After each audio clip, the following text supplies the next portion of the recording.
La Déclaration universelle des droits de l'homme nous responsabilise tous. Notre humanité commune est enracinée dans les valeurs universelles qu'elle proclame. L'égalité, la justice et la liberté préviennent la violence et le maintien de la paix.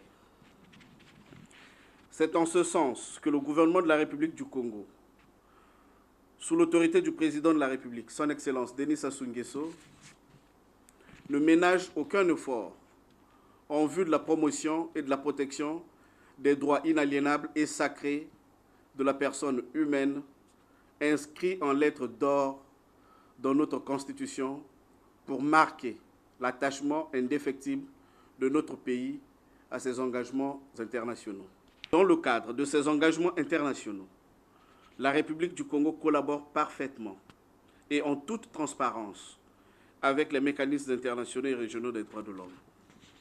L'égalité entre les sexes, la non-discrimination, l'élimination des violences faites aux femmes, la protection des réfugiés, des personnes vivant avec handicap et celle des populations autochtones font l'objet d'une attention particulière de la part du gouvernement. Mesdames et messieurs, ce bref rappel illustre, s'il en était besoin, la volonté du gouvernement d'assurer le respect de ses engagements en matière de droits de l'homme. Aussi, à l'occasion de la célébration du 70e anniversaire de la Déclaration universelle des droits de l'homme, le gouvernement invite l'ensemble du peuple congolais à l'observation des dispositions du préambule de la Constitution du 25 octobre 2015 qui rappelle les fondements de notre République, notamment les principes d'égalité, de fraternité, de partage et de solidarité, et de promouvoir l'épanouissement de chacun et de tous dans le cadre d'une République respectueuse des droits intangibles de la personne humaine. De retour sur ce plateau de Presse Tribune, mesdames et messieurs, je vous rappelle, vous suivez bien votre magazine qui traite des questions qui touchent à la marche de notre société. On évoquait tout à l'heure la décision de la justice sur l'affaire du camp Clairon. Et maintenant, on va parler de droits de l'homme.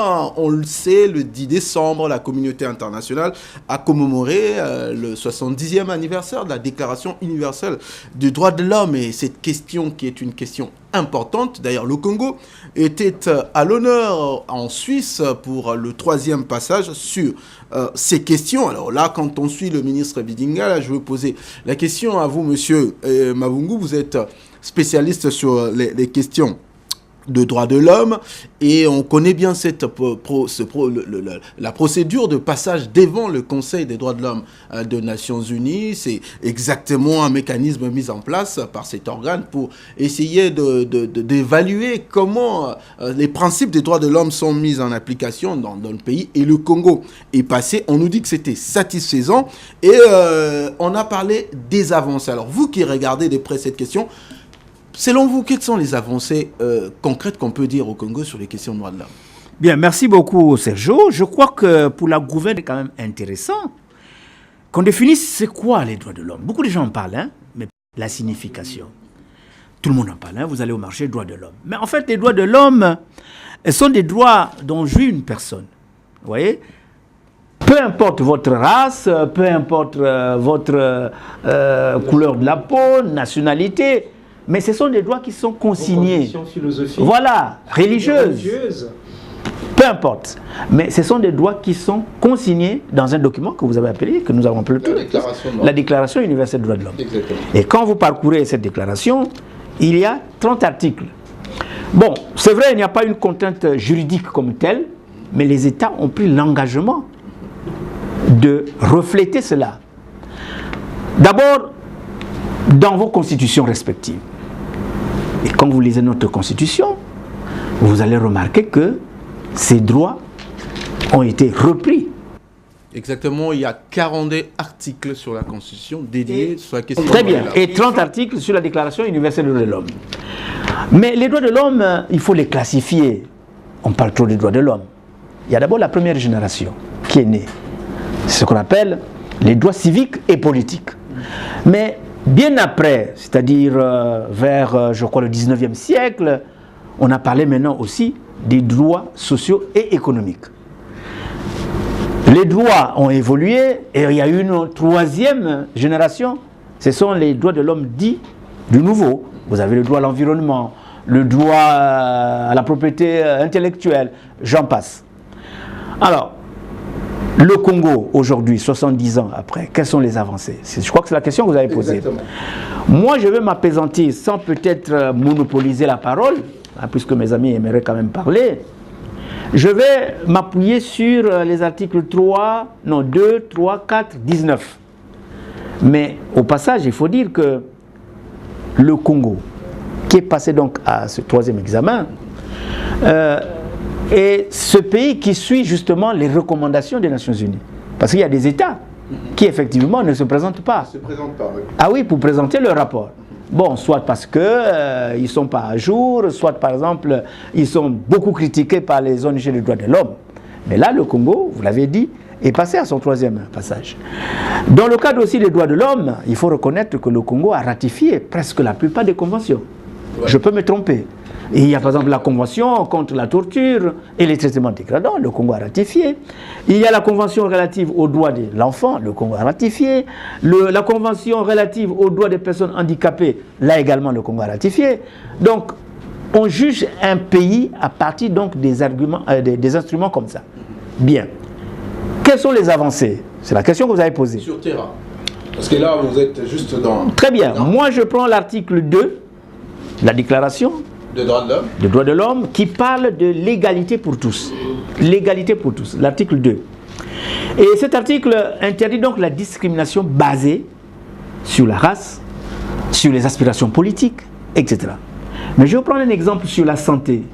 Je crois savoir, quand vous allez dans nos hôpitaux, on ne vous refuse pas de vous donner un traitement parce que vous serez peut-être, je ne sais pas de quel parti politique, ou bien mais on vous le refusera parce que vous n'avez pas d'argent. Bon, ça c'est notre paire de manches. Mais moi je parle un peu d'abord de ce que nous avons dit, race, couleur de peau, etc. Sur cette base déjà, on peut dire que le Congo... Je veux donner la parole aux autres, mais je vais revenir. Pour équilibrer un peu les débats. Voilà, sur l'égalité pour tous. Vous parlez de ces questions. Alors, moi j'étais sur le terrain. D'où vous allez aussi répondre à cette même question. Je parle des faits concrets.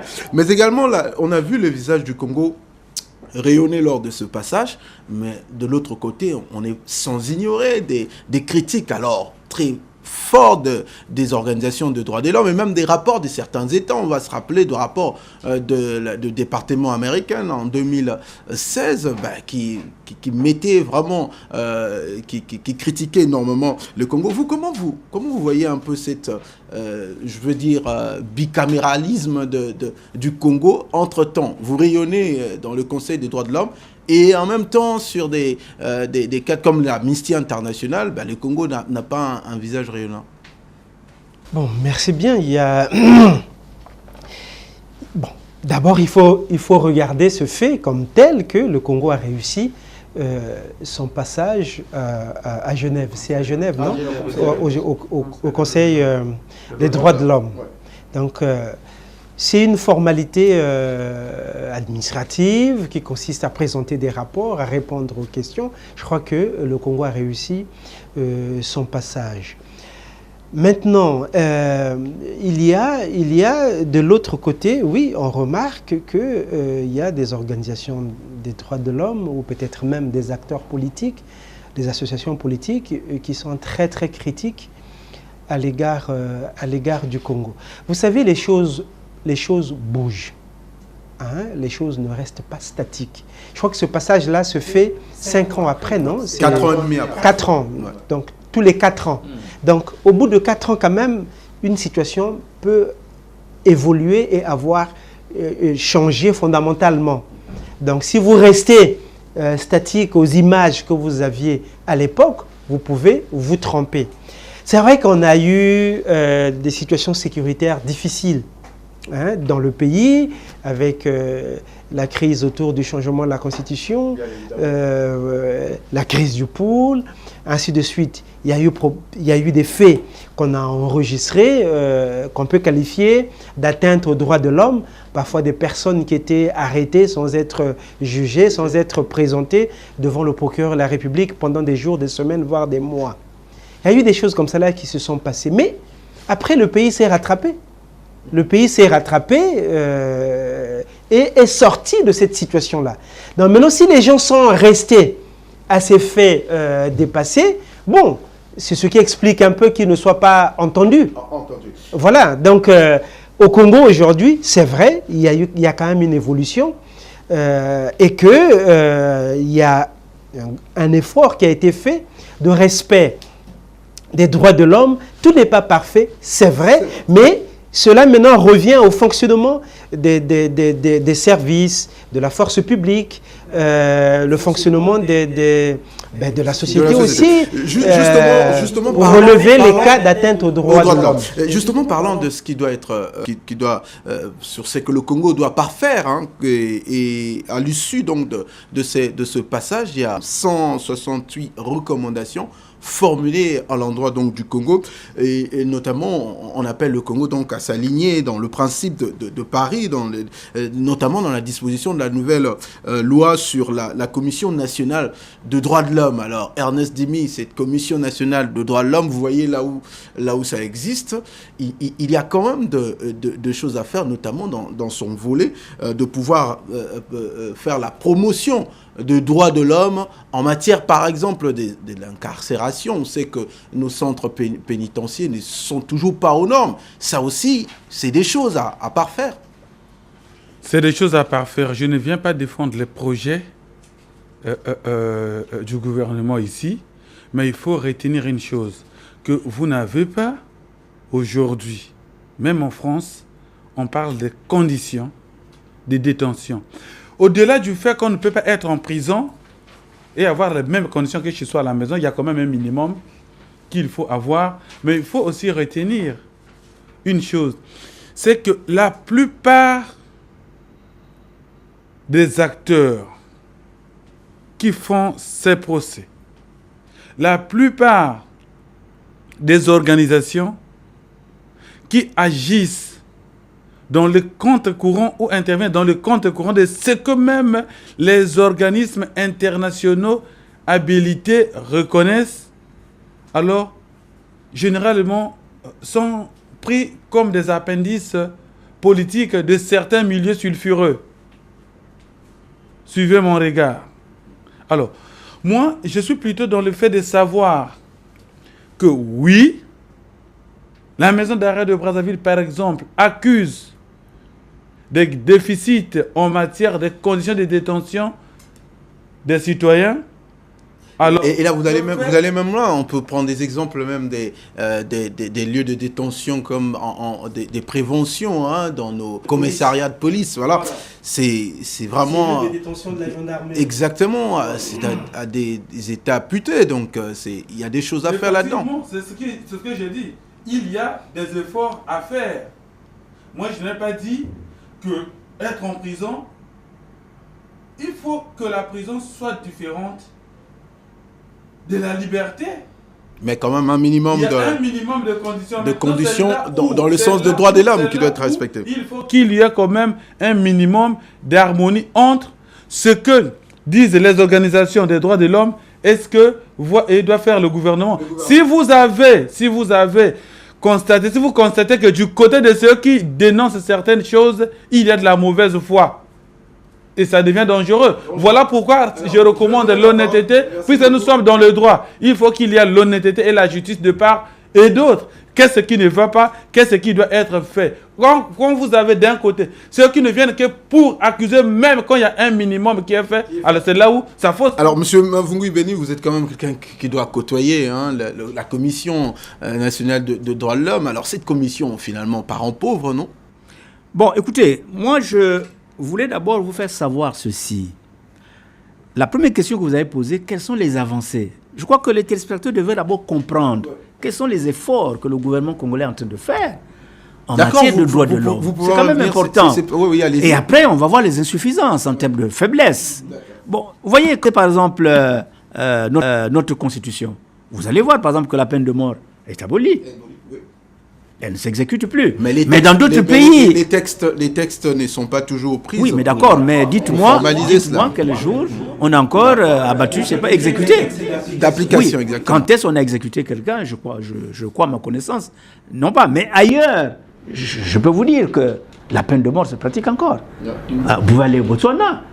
Vous ne citez que ça, moi j'ai lu Même aux États-Unis, les défenseurs des droits de l'homme qui se plaignent. Ça, c'est quand même des avancées au Congo. Bien, on peut encore aussi ajouter en termes de liberté d'expression. Ouais, c'est quand même des avancées. Parlons-en.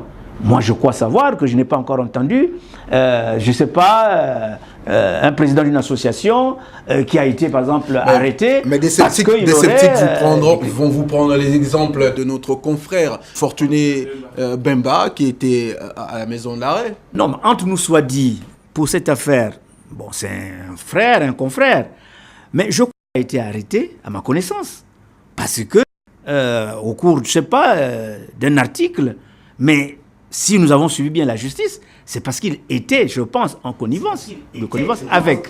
Donc, aujourd'hui... Je peux vous ajouter dans le rapport de l'Amnesty International 2017-2018, parlant de la liberté de réunion et d'expression, il fustige les autorisations qui ne sont pas données à la préfecture, notamment pour des manifestations ça, c'est ce qu'on appelle des cas d'école. Mais à ce que je sache, quand vous avez bien écrit votre demande et que la préfecture juge l'opportunité de vous accorder la demande, mais moi j'ai déjà vu encore quel parti politique qui s'est réuni, il n'y a pas tard. Donc sur la liberté d'expression, il faut quand même avouer que le Congo en avance.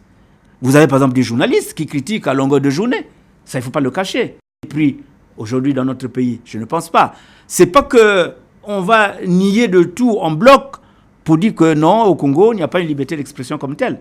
C'est pourquoi je parle en termes d'avancée. Mais il y a des faiblesses, mais tout à l'heure, on pourra peut-être y revenir. Alors, revenez sur ma question sur la commission des droits de l'homme. Bon, la commission des droits de l'homme, enfants pauvres, bon, c'est vous qui le dites, je ne sais pas sur quelle base.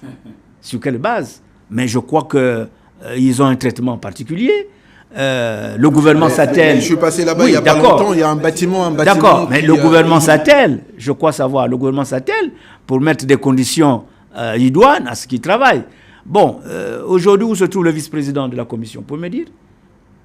Ça aussi, c'est une autre question. Le président de la commission. D'accord. Où est-ce qu'il se trouve? Alors c'est ça, justement. Je crois que... Bon, ça, c'est une question générale de ces institutions constitutionnelles qui ont été mises en place, mais dont le fonctionnement parfois laisse à désirer. Alors, le cas de la Commission nationale des droits de l'homme est assez emblématique parce que n'y a pas que le vice-président. Le président, je crois qu'il est en exil ou en exil volontaire, je ne sais pas comment dire cela. Le vice-président, l'un des vice-présidents, je crois, c'est la même chose. Et je ne comprends pas pourquoi on ne réforme pas cette institution comme si elle a été créée que pour ces personnes-là. C'est des gens qui sont en indélicatesse avec la justice. Et donc, à un moment donné, justement, il faut les mettre à la disposition de la justice, les décharger de leur responsabilité. Mais malheureusement, et ça porte un coup dans le fonctionnement d'une institution qui est une institution constitutionnelle. Comme si ça avait été mis en place uniquement pour plaire ou donner des postes à des compatriotes qui doivent rester là jusqu'à la fin de leur vie. Alors, vous parlez de la justice.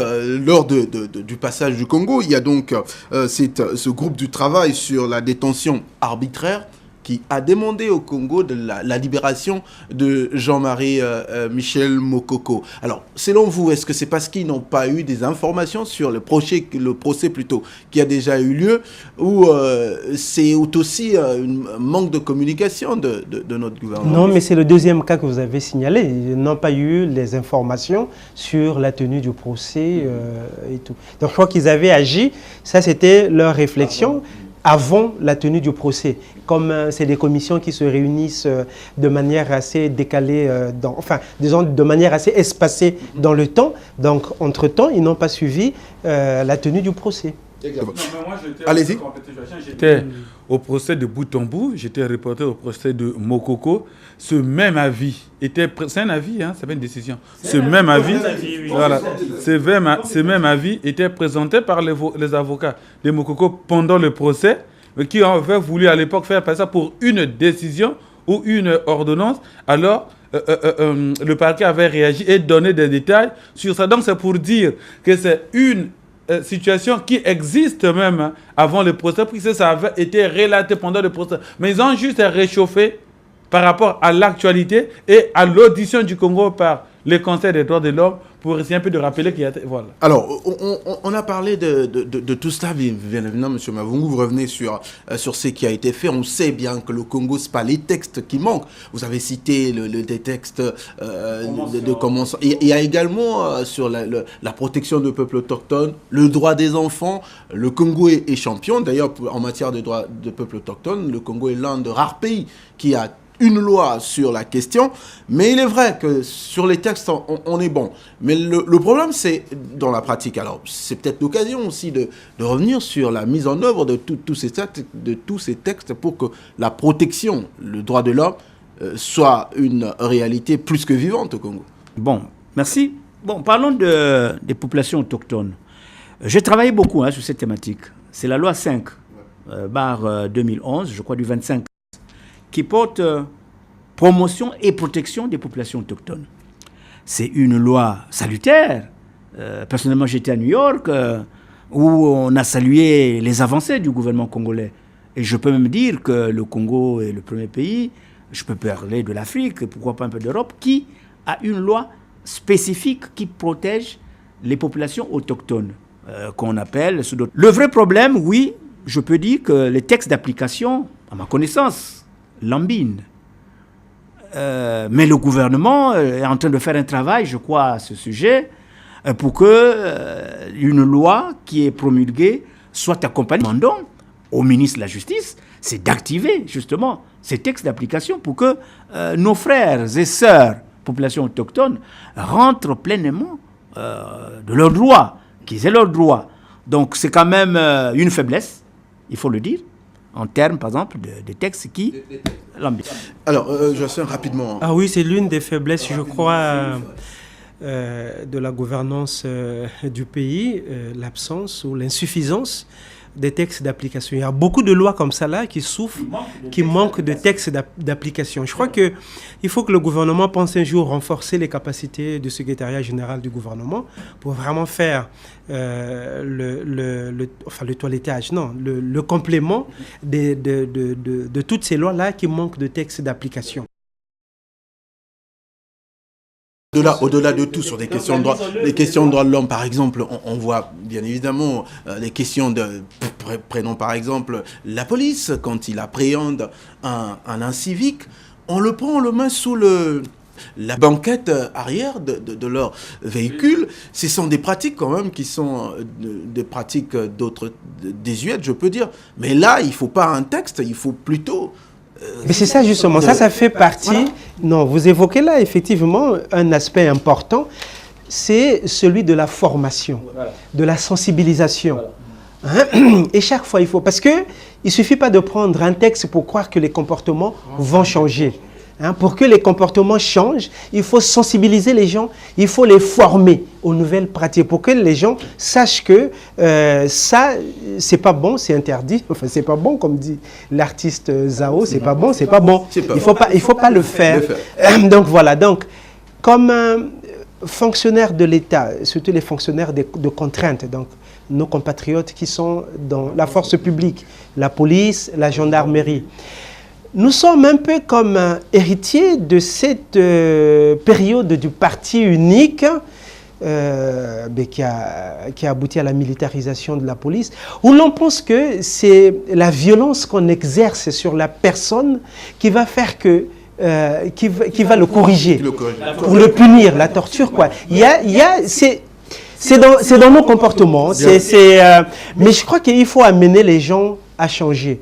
Que l'État, sa mission, c'est d'éduquer les citoyens. Que même un violent, quand on l'arrête, l'État n'a pas Il a besoin droit à la d'exercer protection, ouais. une violence sur lui. Mais par contre, l'État a la responsabilité de l'éduquer. L'éducation, là, c'est la contrainte. Et il faut faire que la personne, en sortant de la maison d'arrêt, ne puisse plus recommencer à avoir le comportement qu'il avait avant. C'est des maisons de rééducation. Et donc, Chuté par là. Les commissariats de police ou les cellules de garde à vue, des choses comme ça là, ne doivent pas être des endroits où l'on torture, enfin, des zones de non-droit. Mais de toute façon, je crois, depuis même les années, au milieu des années 2000, je crois, la direction générale de la police avait autorisé, donné la possibilité aux avocats de pouvoir aussi, disons, assister les citoyens qui sont détenus. Et même, on a suivi aussi le procureur de la République, qui avait reconnu sa responsabilité de pouvoir visiter chaque semaine les lieux de détention pour éviter les abus. Bon, est-ce qu'il le fait chaque semaine? Est-ce que les agents de temps, sinon on va être coupé. Oui, on va terminer. Oui, allez-y. Oui, allez-y. 1 minute, ça sera trop. 30 secondes.